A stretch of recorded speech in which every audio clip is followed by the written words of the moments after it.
안녕하세요. 정보브론 손경인 선생입니다. 오늘 이제 파이널 특강해서 이제 모의고사, 그죠?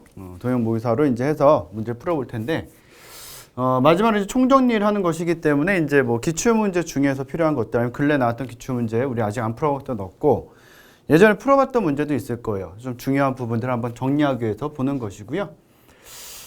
며칠 전에 이제 지방직 시험이 있었어요. 6월 5일날 이제 지방직 9급, 그러니까 지방직이랑 서울시랑 교육청을 다 같이 똑같은 문제를 시험 보는 게 있었는데, 뭐 근래 시험답지 않게 굉장히 좀 난이도가 좀 낮게 나왔어요, 전체적으로. 그래서 뭐 실질적으로 이제 뭐 어떤 문제가 뭐 지방직이니까 20문항이 나왔죠. 우리 공부한 25문항이지만 20문항인데 보통 거기에서 이제 뭐 보통 그렇죠. 뭐 상이나 중에 되는 문제가 상이나 중에 해당되는, 그러니까 상이나 하에 해당되는 문제가 보통 뭐 두세 문제 정도, 그죠? 그 정도에서 나오고 나머지 문제가 보통은 다 중으로 나오는데 이번 시험 같은 경우는 이제 그 컴퓨터 일반도 그렇고 정보 보론도 그렇고 이제 그 하에 해당되는 문제가 굉장히 많이 나왔어요. 하에 해당되는 게 정보 보론 같은 경우는 뭐 거의 10문제 이상이 나왔기 때문에 뭐 문제를 보자마자 굉장히 쉽게, 뭐 주제는 똑같아요. 우리 이제 뭐 실제로 공부하는 내용과 주제는 거의 비슷한데,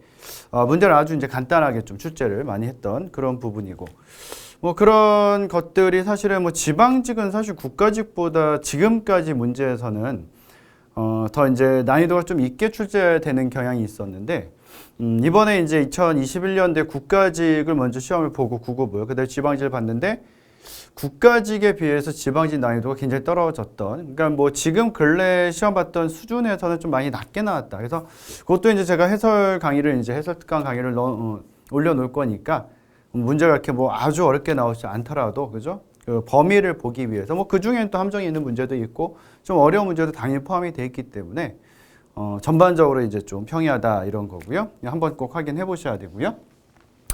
파이널 특강에서 이제 모의고사를 3개를 한번 풀어볼 거예요. 근데 이제 총 정리한다라고 생각하시면 되고요. 좀 어려운 문제들도 일부러 한번 보기 위해서 껴놨고, 어려운 문제들이 우리 시험에서 많이 출제되진 않아요. 그리고 이제, 여러분들이 이제 군무원은 기출문제를 우리가 정확하게 알지 못하잖아요. 공개되지 않아서. 저도 이제 시험에 들어가서 문제를 보고 나오고 하긴 하는데도 불구하고 그게 이제 쉽지 않아요, 사실은. 그러니까 정확하게 복원을 하는 게 예를 들어서 예전에는 그 수험표 뒤에다가 제가 문제를 이제 다 적어오고 그랬었는데, 만약 복원을 하러 들어가면. 근데 지금은 이제 그걸 아예 못하게 해요. 못하게 해서 약간 문제를 이제 암기를 해갖고 나와서 어떤 부분에서 나왔다라는 걸 이제 알게끔 하는데, 제가 누누이 말씀드리지만 사실은, 지방직, 서울, 뭐 국가직이나 지방직 시험이랑 우리 군무원 시험이랑 시험 뭐 난이도라든지 범위는 다 일치한다 보시면 되는데, 실제 시험장에 딱 들어가서 문제를 보게 되면은 문제의 어떤 난이도는 조금 낮다라고 생각하시면 돼요. 일반적으로 국가직, 지방직보다는 조금 낮다라고 생각하시면 되는데, 물론 이제 그건 시험에 따라서 조금씩 차이가 있을 수는 있어요. 그죠? 근데 전반적으로 좀 그렇다라고 생각하시면 되고요. 그래서 이제 우리가 지금 보고 있는 문제들, 전에 풀었던 문제들을 정리를 일단 잘 하셔야 되고, 일단 오늘은 이제 모의고사 1회 문제, 1번부터 13번까지 문제를 한번 풀어보는 시간을 한번 가져볼게요. 일단 이 주제는 아직 우리한테 시험 문제로 나왔던 형태는 아니에요. 실제 이제 정보시스템 감리사에 이제 2020년에 한번 출제가 됐던 부분인데, 근래 이제 암호화폐 쪽이 굉장히 좀 많이 이슈가 되고 있기 때문에 충분히 일반적으로 암호화폐, 비트코인이라든지 이런 부분에 대해서 출제를 할 수도 있겠지만, 이런 문제 우리한테 충분히 나올 수 있겠죠. 그래서 다음 설명에 해당하는 공교로 가장 적절한 것은 이라고 되어 있고요. 문제를 다 보더라도 세션 하이제킹, 레인보우 공격, 스미싱 공격 우리가 다 알고 있잖아요, 사실은. 저건 아닐 거 아니에요, 그죠? 왜냐면 암호화폐에 관련된 거니까. 그러니까 이걸 만약에 잘 모른다고 하더라도, 크립토 제킹이라는 거 우리가 모른다고 하더라도 시험장에서 이 문제를 처음 만났을 때 내가 만약에 이거를 찍는다라고 할 때 좀 내공이 있는 사람과 없는 사람, 그러니까 이 부분을 1, 2, 4번을 정확히 알고 있는 사람과 모르는 사람은 천지 차이가 되는 거죠. 그러니까 찍더라도 그건 분명히 차이가 날 수밖에 없는 것이고요. 그렇다면 3번을 갖다 찍는 게 당연히 맞겠죠. 내가 크립토 제킹이라는 용어를 한 번도 안 보더라도 1, 2, 4번을 정확히 알고 있으니까 일단은 일반인 PC를 암호화폐 채굴에 이용하는 신종 사이버 범죄가 된다. 그래서 해커들은 주로 웹사이트를 공격해서 채굴 프로그램 코드를 이제 심어놓고 여기 접속한 사람들의 PC를 암호화폐 채굴에 동원하는 방식을 쓰나. 어차피 채굴을 하려면은 굉장히 많은, 그냥 블록체인 검증하는 거잖아요, 결국. 그죠? 만들어내는 건데, 블록 만들어내는 거죠, 블록체인에서. 근데 이게 어차피 이제 굉장히 많은 연산력을 필요로 하는 것이죠. 그래서 우리가 일반적으로 블록체인을 할 때 이제 POW 방식과 POS 방식이 있죠. POS 방식은 이제 지분으로 하는 거고, POW 방식이 이제 컴퓨터 돌려가지고 이래가지고 채굴을 하는 거잖아요. 그죠? 근데 이게 이제 문제가 좀 있는 게, 근래에도 이제 그거 갖다가 여러 가지 말이 막 많이 있었는데, 환경 파괴가 되는 거죠.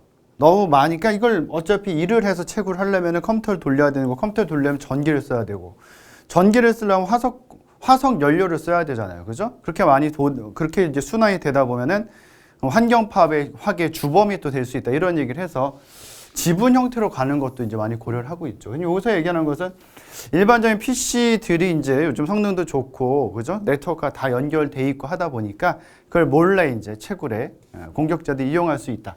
그래서 그걸 이제 우리가 크립토 제킹이라고 하고요. 이게 크립토 제킹이 이제 뭐 크립토예요. 크립토 커런시라고 그러죠. 크립토 커런시하고 하이제킹 합친 거. 이게 암호화폐거든요. 크립토 커런시라는 게 이제 암호화폐예요. 암호화폐. 여기다가 하이제킹이죠.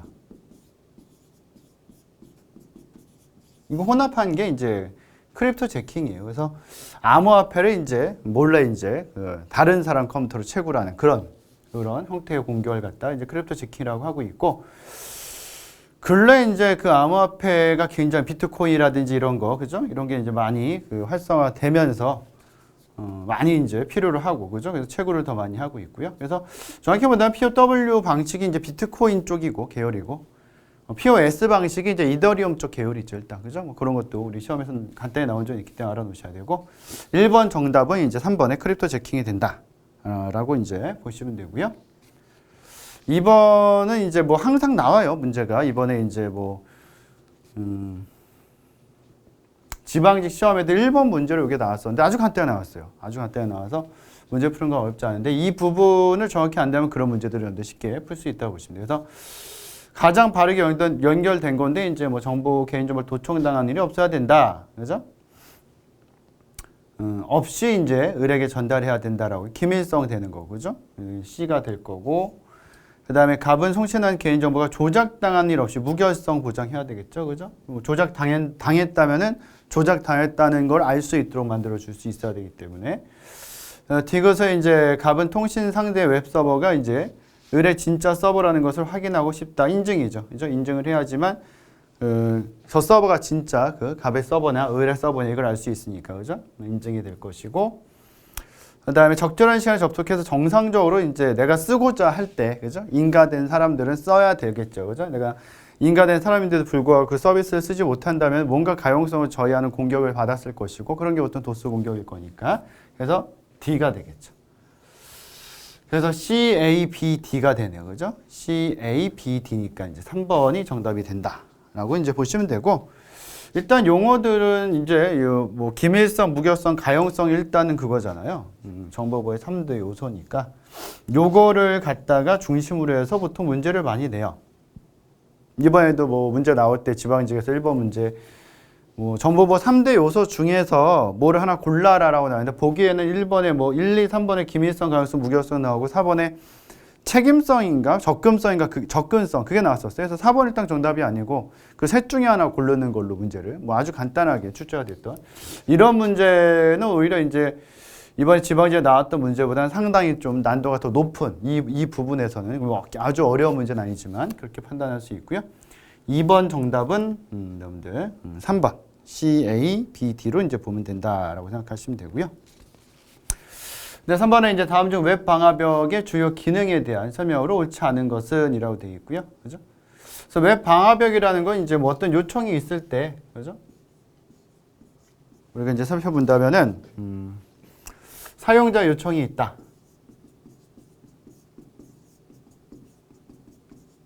그럼 HTTP 헤더를 보는 거죠. 그죠?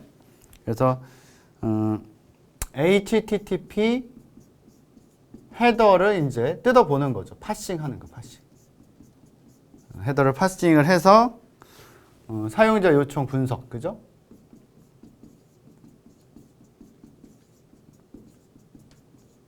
분석을 하죠. 그죠? 뭐 이런 식으로 이제 순서가 뚝 들어가죠. 그죠?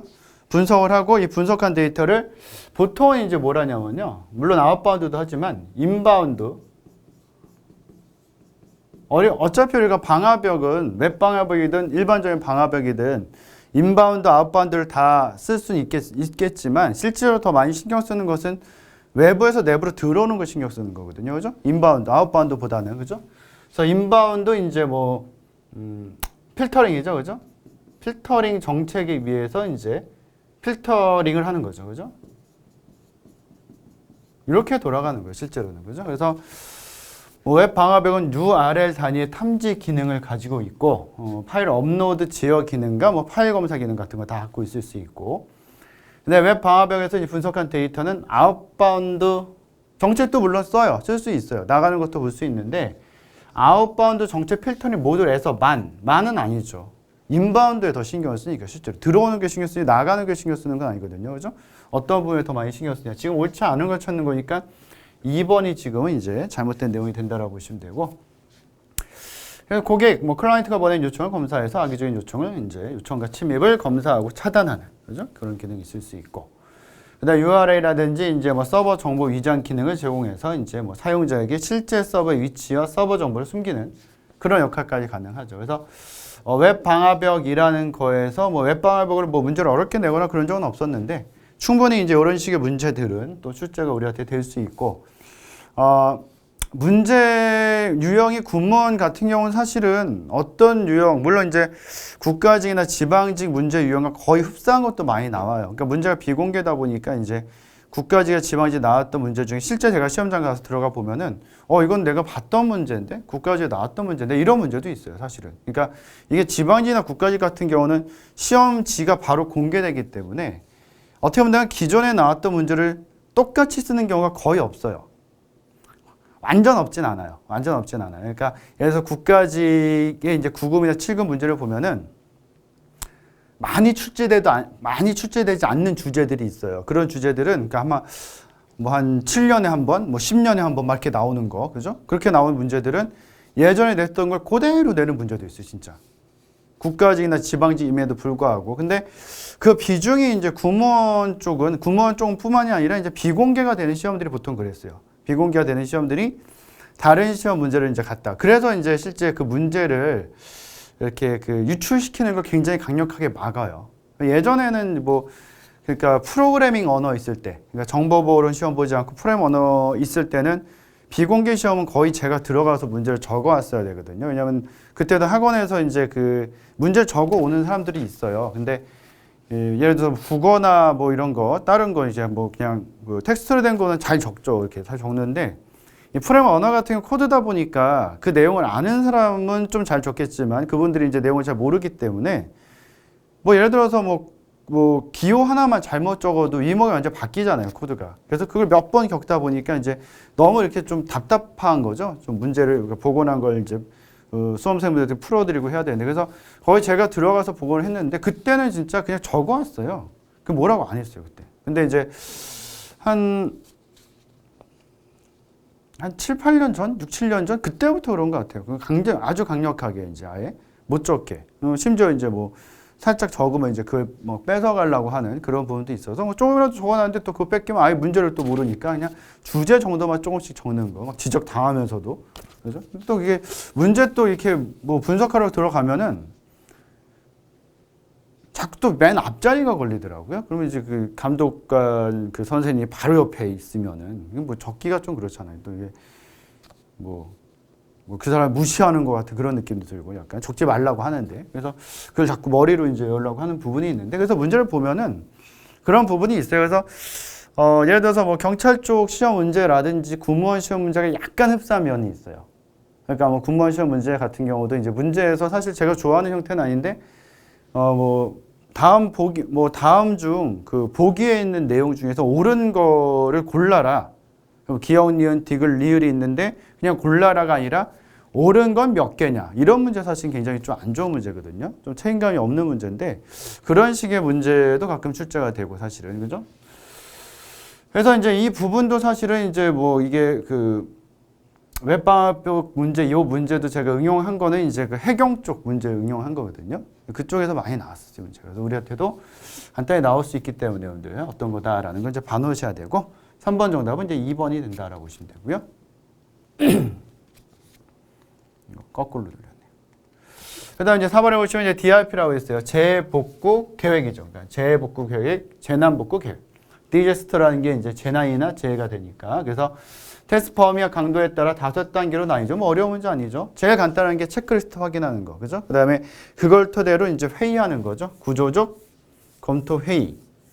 지금 이제 뭐 될 수 있는 게 이거밖에 없네요. 체크리스트가 되고, 그 다음에 스트럭처 워크, 이게 이제 똑같아서 좀 헷갈리는데, 스트럭처 워크 쓰러져. 그죠? 구조화된 검토 회의 하고. 시뮬레이션은 이제 가상으로 이제 한번 돌려보는 거고, 패러럴 테스트는 복구 센터에 있는 데이터를 가지고 시험을 해보는 것이고, 검증해보는 것이고, 풀 인터럽션 테스트는 운영 데이터에서 직접 시험해보는 거죠. 굉장히 위험한 방식이죠, 이거는. 그죠? 그래서 실제로 이 테스트 자체가 재난이 될 수 있어 실제로는 시행하지 않는 그런 형태다. 그래서 뭐 간단히 알아놓으셔야 돼. 시험에서는 이 DRP의 어떤 그 중요성보다도 시험 문제는 더 많이 나오는 것 같아요, 실제로는. 그죠? 그러니까 DRP 자체가 DRP가 그렇게 뭐 어려운 부분이 있거나 막 아주 많이 그렇게 생각하거나 이런 부분이 많지는 않은데도 불구하고 문제에서는 꽤 많이 등장하고 있는 기출문제에서는 부분이기 때문에 여러분들 반드시 알아놓으셔야 되고, 이렇게 단계만 묻는 문제도 있지만 각각의 이제 어떤 그 테스트에 따라서 이제 비교하는 문제도 되기 때문에 그런 부분까지도 여러분들이 좀 생각해 놓으시면 될 것 같고요. 그래서 4번의 정답은 여러분들 4번으로 보시면 되고요. 근데 5번에 이제 다음 중 캐싱 장비가 응답하지 않도록 설정된 다수의 HTTP GET 패킷을, 그래서 GET이라는 게 있으니까 이게 이제 GET 요청해서 공격하는 게 HTTP GET 플로딩이니까 이제 헷갈리게 하려고 이제 여기서 이런 거 이제 어차피 이게 들어가니까 넣는 건데, 여기서 중요한 건 이제 캐싱 장비가 응답하지 않도록, 이게 중요한 거죠. 응답하지 않도록, 그죠? 그래서 HTTP CC 캐시 컨트롤 공격이다라고 보시면 돼요, 일단. 그래서 HTTP GET 패킷을 특정 시스템에 전송해서 서비스를 마비시키는 공격으로 옳은 것은, 그래서 요걸 우리는 이제 HTTP CC 공격이다라고 그래요. 시험에서 실제로는 이게 국가직이나 이런 데는 출제가 되진 않았지만 이게 국회 사무처 쪽에 비슷한 문제로 나왔었어요. 다른 시험도 나왔었고. 그래서 이제 한번 써드린 거고요. 그래서 이제 이 공격 자체는 쓴다면은 캐시 컨트롤이죠. 그죠? 캐시 컨트롤. CC. CC 헤더에 옵션을 이제 설정을 하는 거, 옵션. 그죠? 그래서 옵션을 설정해서, 옵션을 설정해서, 캐시가 이제, 기능하지 않도록. 캐시 기능을 하지 못하도록 이제, 만들어 놓는 거죠. 그죠? 그런 다음에 계속적으로 아까 나온 것처럼 HTTP GET 요청을 이제 계속해서 HTTP GET 요청을 해서 결국 이제 그 과부하가 걸리게 만드는 거죠. 이런 공격을 우리가 이제 일반적으로 HTTP CC 공격이다, 캐시 컨트롤 공격이다, 이런 거를 이제 정의로 이제 문제를 낸 것이고요. 근데 슬로우 롤리스 공격도 뭐 많이 나오진 않지만 어떤 건지는 일단 알아야 돼요. 그러니까 완전하지 않은 헤더를 보내는 거예요. 계속 완전하지 않은 헤더 값을 보내서 커넥션을 꾸준히 계속 유지할 수 있도록 만드는 그런 부분이 이제 슬로우 롤리스 공격이다라고 보시면 되고, 그래서 공격 대상에 접속해서 세션을 맺고, 세션을 설정을 하고, 세션을 맺은 상태에서 완전하지 않은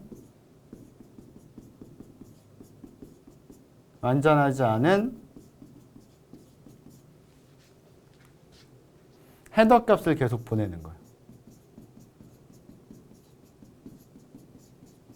완전하지 않은 헤더 값을 계속 이제 계속, 그죠? 한마디로 한 번만 보내는 게 아니라 계속적으로 완전하지 않은 헤더 값을 꾸준히 전송한다. 그래서 이제 그 상태를 계속 유지하는 거, 커넥션 상태를 계속 유지하는 거, 그죠? 그래서 다른 사용자가 이제 서비스를 받지 못하도록 하는 게 이제 슬로우 로리스 공격이 된다라고 보시면 되고요. 근데 HTTP 겟 플로딩 공격은 이제 겟 요청을 계속 뭐 하는 거예요. 그래서 이것도 마찬가지로 이제 대상에 접속을 하고 먼저 공격 대상에 먼저 접속을 한 상태에서 HTTP 겟이죠, 그죠? 겟 요청을 계속 발생을 시키는 거죠. 그래서 원만한 서비스가 되지 못하도록 막는 거. 그래서 사실 뭐 지금은 HTTP 겟 플로딩 자체를 그냥 어떻게 본다면 요게 있으니까 이게 어차피 이제 HTTP CC 공격에 들어 있잖아요. 어차피 그 내용이 있으니까 이제 헷갈리게 하려고 저걸 넣은 것 같아요. 일단은. 그죠? 근데 저건 따로 이제 수행되는 공격이기 때문에 지금 같은 경우 이제 이렇게 구분해 놓으셔야 되고 여기서 이제 캐싱 장비가 응답하지 않도록 그 옵션을 설정하는 거 그게 제일 중요하죠. 그래서 5번 정답은 여러분들 이제 HTTP CC 공격, 그죠? 4번으로 이제 체크를 하시면 되고요. 6번에 이제 아카이비트 있는 파일만 백업을 하고 백업이 완료된 아카이비트를 해제한다. 아카이비트가 있는 파일만 백업을 한다라고 되어 있으니까 지금 여기서 묻는 거는 이제 뭐 복사 백업이나 일반 백업을 묻는 건 아닐 거예요. 일반 백업은 전체 백업이고 일단은 뭐 증분 백업이나 차등 백업을 물을 수 있죠. 왜냐면 일반 백업 같은 거 무조건 다 전체를 다 백업 받는 거기 때문에 사실은 그죠? 그러니까 어떻게 보면 일반 백업은 이제 그 일반 백업 같은 거 아카이비트 자체를 해제를 안 하죠. 계속 받아야 되니까 그죠? 전체 오늘 받았던 거까지 해서 내일 또 다 받아야 되고 전주까지 받았던 것도 다 또 백업 받아야 되니까. 그래서 복사 백업은 만약에 이렇게 문제가 나오면 다른 시험에서 복사 백업도 문제가 나온 적이 있거든요. 근데 어떤 말이 나오냐? 복사 백업은 뭐라 했어요? 전체 백업 스케줄에 전혀 영향을 주지 않는다. 그러니까 복사 백업은 그때 당시의 상태만 마치 이제 스냅샷처럼 그죠? 사진처럼 찍어 놓는 거예요, 그냥. 그러니까 몇 년, 몇 월, 며칠 몇 시, 몇 분, 몇 초에 뭐 주식 상황. 이게 나중에 이제 뭐 필요할 때가 있다면은 그때 뭐 예를 들어 뭐 여러 가지가 뭐 어떤 사건이 있었다면 그걸 나중까지 이제 볼 수 있는 자료로 만들기 위해서 그렇게 만드는 게 이제 복사 백업이고 복사 백업도 사실은 이제 아카이브 해제하지 않아요. 이걸 해제하면은 다시 그 부분을 이제 그 백업받지 않겠다 이런 부분이기 때문에 그죠? 증분 백업이나 차등 백업을 보면은 증분 백업은 이제 계속 늘어나는 것만 백업을 받는 거잖아요. 그죠? 차등 백업은 이제 받은 거에 해서 또 받는 거니까. 그죠? 그래서 둘 중에 하나만 이제 잘 골라내시면 되고. 그래서 지금 이제 증분 백업 같은 경우는 이제 아카이비트를 어떻게 돼요? 증분 백업은 해제를 해야 되는 거고. 그죠? 왜냐면 이제 저번 주에 받아 놓은 거에서 이번 주에 받아야 되는 게 오늘 뭐 처음 받아야 되는 게 요만큼이다라고 한다면 이제 요거만 받는 거잖아요. 증분 백업은. 그죠? 증분되는 내용만. 그 다음에 내일 백업 받을 때는 요만큼이 또 이제 증분이 된다면은 요거까지 안 받는다고요. 요거만 받는다고, 요거만. 그러니까 여기서 백업을 받은 다음에 뭘 해야 돼요? 여기서 백업을 받은 다음에 아카이비트를 여기서 해제를 해놔야죠. 아카이비트가 있다는 것은 뭔가 변경되는 사항이 있으니까 백업을 받아라 이런 의미이기 때문에 그래서 아카이비트를 해제해 놓으면은 내일 받을 때는 요 부분 백업 안 받는다고요. 여기만 받는 거니까. 그죠? 그래서 아카이비트를 해제한다 라고 나온다면은 지금 이제 1, 4번 어차피 이제 제껴놓고 문제 풀 수 있는 거니까 증분 백업이 이제 답이 되는 거죠. 차등 백업이나 이제 아니면 차분 백업 그러잖아요. 차분. 보통 우리가 차분 백업이라고 한글로 많이 쓰는데 차분 백업은 어떻게 하는 거예요? 아카이비트를 해제하면 안 돼요. 왜냐하면 여기 백업을 갖고 아카이비트가 그대로 있어야지만 다음날 백업 받을 때 거기까지 백업이 되는 거죠. 이렇게. 이게 이제 어차피 우리가 주면 차분 백업이 될 거니까. 그죠? 그래서 그 형태로 이제 문제를 낸 것이고 6번 정답은 이제 2번이 되는데 여러분들이 꼭 이제 기억하셔야 되는 게 이제 복사 백업 일반 백업은 사실 문제로 나올 일은 별로 없어요. 전체 백업이기 때문에 일반 백업은 어떻게 되는 거예요? 일반 백업은 여기에 이제 전주 거 있으면 이번 주에 받을 때도 전체 다 받는 거잖아요. 이렇게 받는 거니까 일반 백업은. 그래서 일반 백업은 사실은 백업 시간은 굉장히 많이 걸리지만 좋은 점이 뭐예요? 복구 시간이 굉장히 적게 걸릴 수 있다는 게 좋은 점이고 반대로 이제 증분 백업은 요만큼씩 다 받는 거니까 노란색. 실제로 이제 백업 받는 시간이 굉장히 적지만 복구 시간이 오래 걸릴 수 있어요. 쭈루룩 다 봐야 되니까, 그죠? 그래서 그 증분 백업과 이제 그 전체 백업, 일반 백업이 딱 중간 수준이 되는 게 사실은 차분 백업이 되는 것이죠, 그죠? 그렇게. 그래서 6번의 정답은 이제 여러분들 2번으로 이제 보시면 되고요. 그 다음에 7번에 보시면은 이제 법률 나왔는데 이제 정보통신 기반 보호법. 뭐 시험에서는 아주 많이 나오진 않는데, 이게 실질적으로 문제로 나온 거는 우리 시험 포함해서 한 3번 정도 나왔기 때문에 굉장히 중요한 부분 중에 하나예요. 일단 한번 봐놓으실 필요는 있고요. 그래서 주요 정보통신 기반 시설의 지정 요건이다. 빈칸 가 마에 들어갈 알맞은 단어를, 그죠? 알맞은 단어를 이렇게 나열한 것은 이라고 되어 있고요. 그래서 이제 주요 정보통신 기반 시설의 지정 등이라는 게 지정 등이죠. 요 법 조항이 이제 나중에 이제 한번 간단히 찾아보셔야 되는데, 정보통신 기반 보호법에 이제 제 8조에 해당되는 8조에 해당되는 내용이고, 이거는 사실은 뭐 이렇게 외운다고 생각하지 마시고 이 문제 자체를 이제 답을 써놓으시고 이 조항을 갖다가 두세 번 전 읽어보셔야 되고요. 그 다음에 이걸 한번 직접 찾아봐야 돼요. 인터넷으로 그냥 어차피 스마트폰으로 정보통신 기반 보호법 찾아서 8조만 한번 꼭 확인을 해보세요. 맞나 틀리나만 그럼 확인해 보시는 식으로 하는 게 좋고요. 그래서 여기에 대해서 쭉 쓰면은 뭐 제일 처음 나오는 게 뭐 국가사회적 뭐 중요성부터 해서 이렇게 들어가죠. 그래서 정답이 지금 3번이 돼요. 중요성 뭐 쭉 들어가서 뭐 제가 다 쓸 필요는 없을 것 같고, 중요성, 의존도, 상호 연계성, 발생 가능성, 용이성 이렇게 들어가니까 쭉 써놓으시고, 그죠? 이 8조를 한번 주요 정보통신 기반 시설의 지정 등에 해당되는 조항을 여러분들이 한번 살펴볼 필요가 있죠. 그죠? 그래서 7번 정답은 3번이 되고요.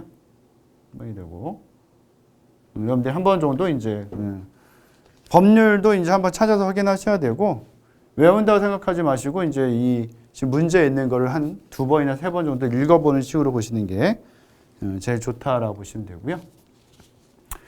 8번은 이제 CPU NX 비트예요. 그러니까 스택에서 실행되지 않게 만드는 거죠. 그죠? 보통 스택에다가 이제 공격자가 그쪽으로 유인을 시켜서 주소를, 그죠? 복귀소 깨버린 다음에 글로 유인을 시켜서 자신의 쉘 코드를 거기서 실행하게 만드는 거기 때문에 그걸 아예 실행되지 않도록 이제 NS 비트 기술을 쓰는 거죠. No execute잖아요. 실행되지 않도록. 그죠? 효과적으로 차단할 수 있는 공격 유형으로 뭐 이 NS 비트뿐만이 아니라 보통 우리가 많이 쓰는 게 이제 또 뭐 있어요? NS 비트도 있고 ASLR이죠. 레이아웃 랜더미제이션이니까, 그죠? 그래서 위치 막 다 맨날 바꿔놓는 거, 그죠? 그 다음에 스택 가드에서 뭐 카나리 같은 거 쓰는 거죠, 그죠? 그래서 이 그러니까 버퍼 공간이 넘치나 안 넘치나를 카나리라는 거 갖다 보는 거죠. 카나리가 깨지면은 버퍼 오버플로 공격이 진행됐구나, 이걸 알 수 있도록 해주는 것이니까. 그래서 버퍼 오버플로 공격이 되겠죠. 그래서 이제 XSS, 그 다음에 DOS 공격, 뭐 ARP 스포핑이니까 다른 부분들은 뭐 이렇게 어려운 부분도 아니죠. 다 알고 있어야 되죠. 언제든 다른 것도 다 문제로 나올 수 있으니까. 그래서 8번의 정답은 이제 3번으로 여러분들 보시면 되고요.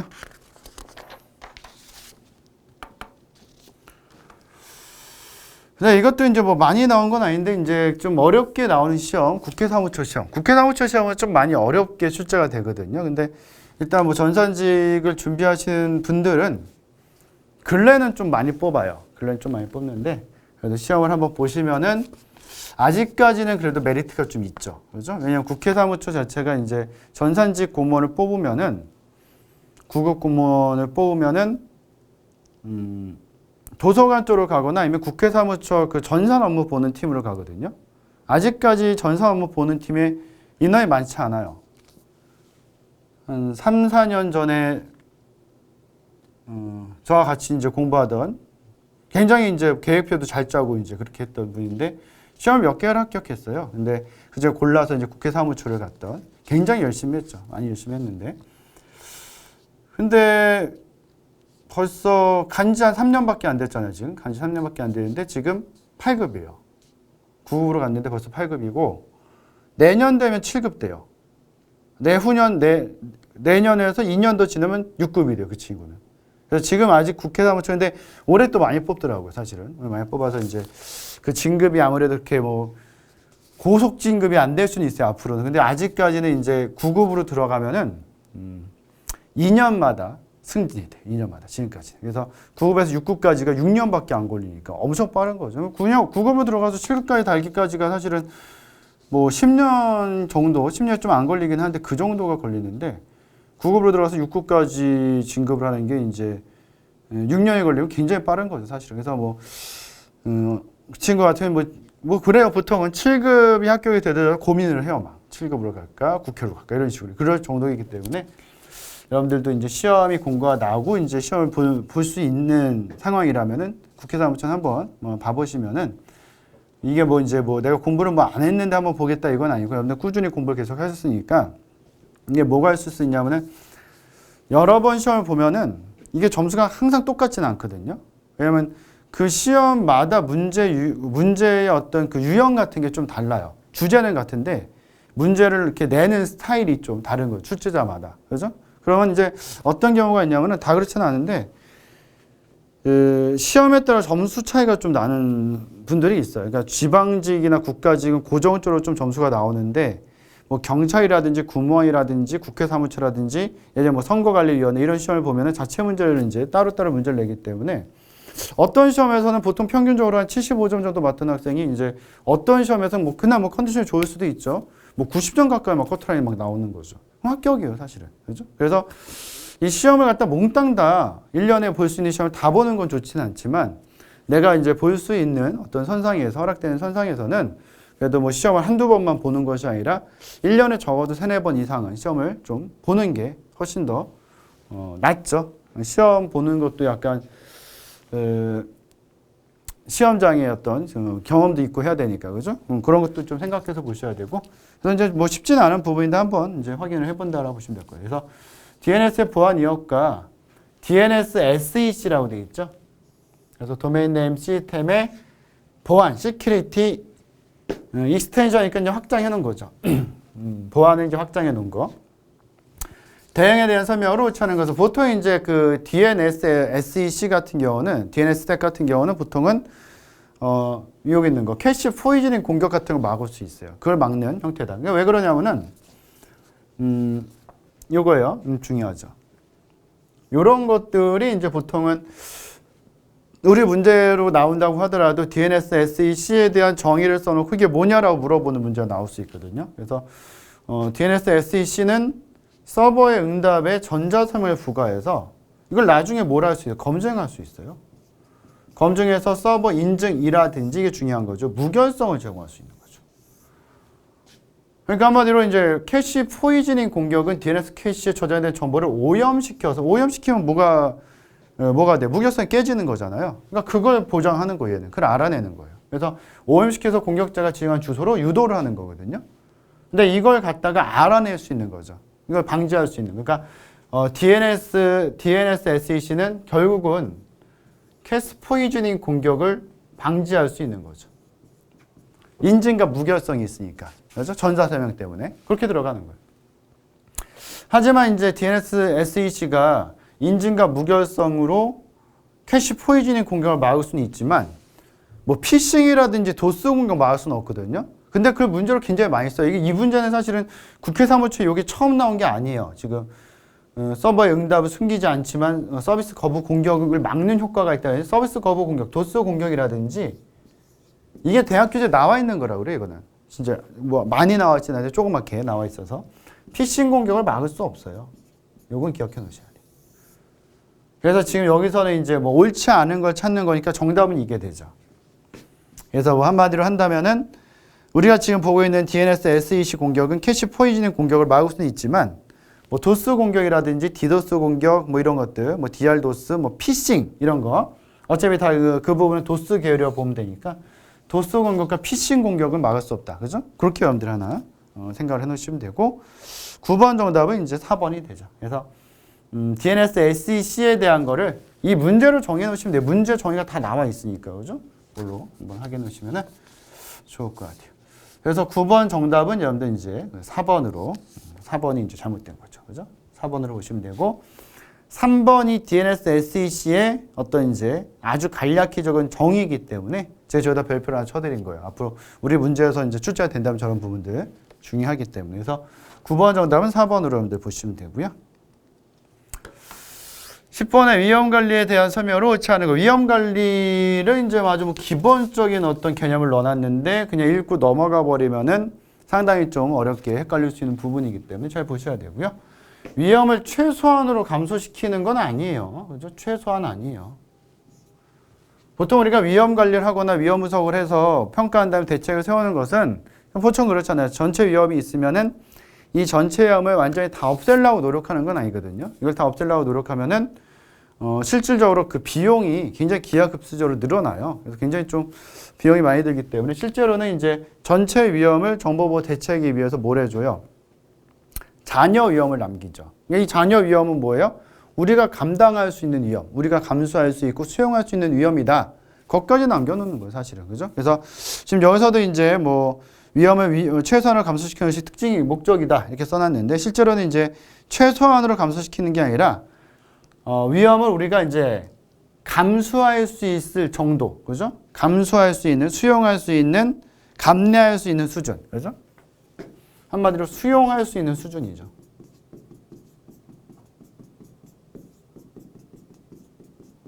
있는 수준으로 만드는 게 실제로는 이제 위험 관리다. 그래서 뭐 위험 분석에 나온 근거 바탕으로 하고 뭐 쭉 나오는데 어렵지 않은 말인데 1번 같은 거는 이제 1번 같은 지문은 시험에서 나오면은 뭐 다른 지문을 좀 더 어렵게 괜히 써놓으면은 그죠? 뭐 지문이 얼마든지 어렵게 쓸 수 있으니까 어렵게 써놓으면은 저런 지문이 묻혀요. 그러니까 1번에 나오지 않고 1, 2번에 좀 어려운 지문 넣어놓고 3번쯤에 1번 딱 넣어놓으면은 1번은 오히려 이 지문 읽기가 쉬우니까 어렵지 않으니까 그냥 막연히 맞는 것처럼 보고 넘어가 버려요. 왜냐면 뭐 내 생각은 1, 2번에 가 있으니까. 그죠? 근데 실제 문제는 그 일반적인 문제에서는 그런 케이스가 많아요. 다른 시험도 다른 과목도 마찬가지인데 이 어려운 지문 내가 막 뭐 보도 듣도 못한 이런 지문이 나온다. 이런 것들은 정답이 되는 케이스가 많지 않아요, 사실은.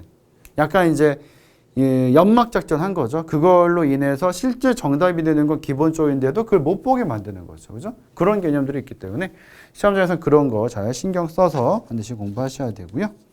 10번 정답은 1번으로 보시면 되고요. 7번 공개키 암호하고 대칭키 암호에 대한 설명을 옳은 것은 그래서 공개키를 교환하기 위해서는 반대로 나왔죠.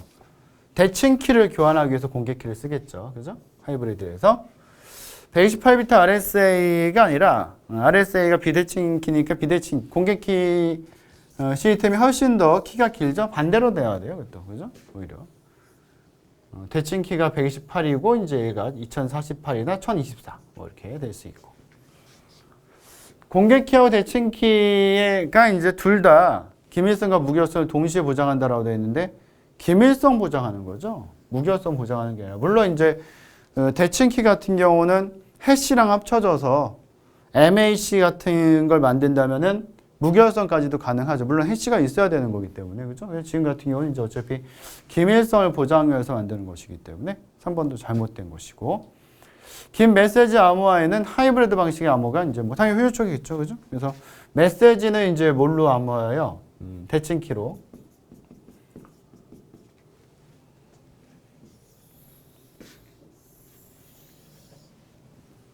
메시지를 암호화하는 것은 대칭키 방식이 되는 거고. 그죠? 그 다음에 이 대칭키를 암호화하는 게 뭐가 돼요? 이걸 암호화하는 게, 암호화나 복호하는 게 이제, 공개키 방식이 되는 거죠. 그게 이제 하이브리드 방식이니까.